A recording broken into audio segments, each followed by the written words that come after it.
Hello friends, இந்த வீடியோவில் உப்புமாவே பிடிக்காதுன்றவங்க கூட விரும்பி சாப்பிடக்கூடிய அரிசி ரவை உப்புமா எப்படி செய்யறதுன்னு பார்க்கலாம் வாங்க.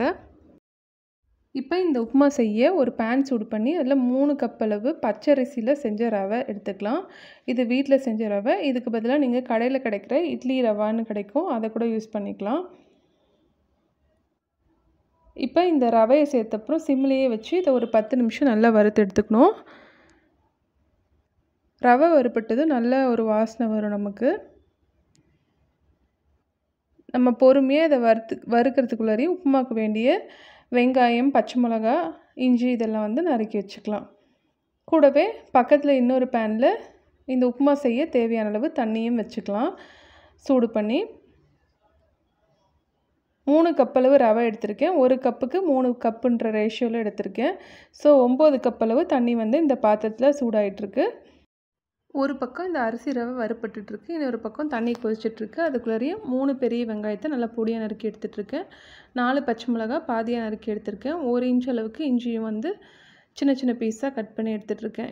இப்போ வறுத்த அரிசி ரவையை வேறொரு பிளேட்டுக்கு மாற்றிட்டு அதே பேனில் 4 டேபிள் ஸ்பூன் அளவு நல்லெண்ணெய் எடுத்திருக்கேன்.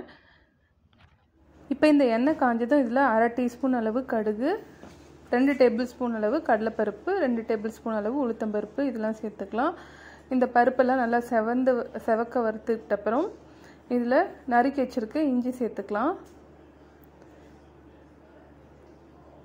கூடவே பச்சை மிளகா, 4 பச்சை மிளகா பாதியாக நறுக்குனது, 2 கொத்து கருவேப்பிலை இதெல்லாம் சேர்த்துக்கலாம். இப்போ இதை லேசாக வதக்கி விட்டுக்கலாம். இந்த உப்புமாவுக்கு ஃப்ளேவர் பார்த்திங்கன்னா இஞ்சி, பச்சை மிளகா, கருவேப்பிலை, அப்புறம் இந்த பருப்பு சேர்த்துருக்கோம்ல அதெல்லாம், கூடவே வெங்காயமும் தான். இப்போ நறுக்கி வச்சுருக்க வெங்காயத்தை சேர்த்துட்டு வதக்கி விட்டுக்கலாம்.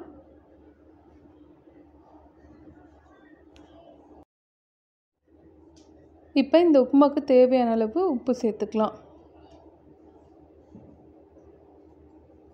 3 கப் அளவு ரவைக்கு 1.25 ஸ்பூன் அளவு, அதாவது இது டீஸ்பூன் தான், இதில் சேர்த்துட்டு நல்லா வதக்கி விட்டுக்கலாம். நான் கல் உப்பு தான் யூஸ் பண்ணுறேன், அது நல்ல டேஸ்ட் தரும் உப்புமாவுக்கு.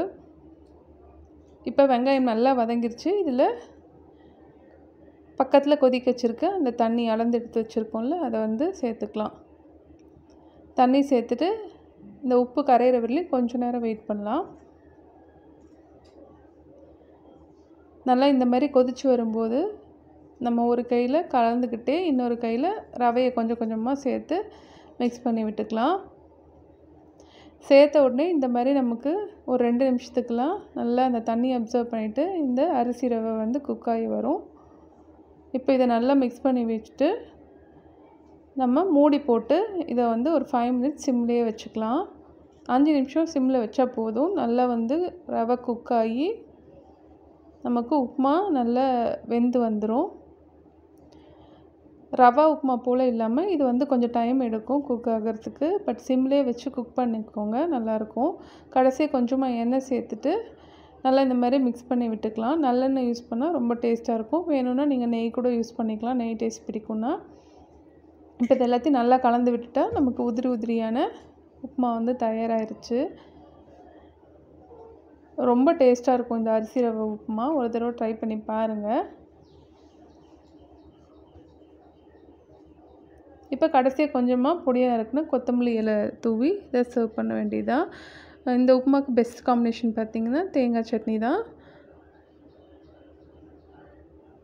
அப்படியே சாப்பிட்றதுக்கும் இது ரொம்ப சூப்பராக இருக்கும். தேங்காய் சட்னி வச்சா இன்னும் நல்லாயிருக்கும். இந்த அருமையான அரிசி ரவை உப்புமாவை நீங்களும் ட்ரை பண்ணி பாருங்கள். வீடியோ பிடிச்சிருந்தால் லைக் பண்ணுங்கள். தேங்க்யூ.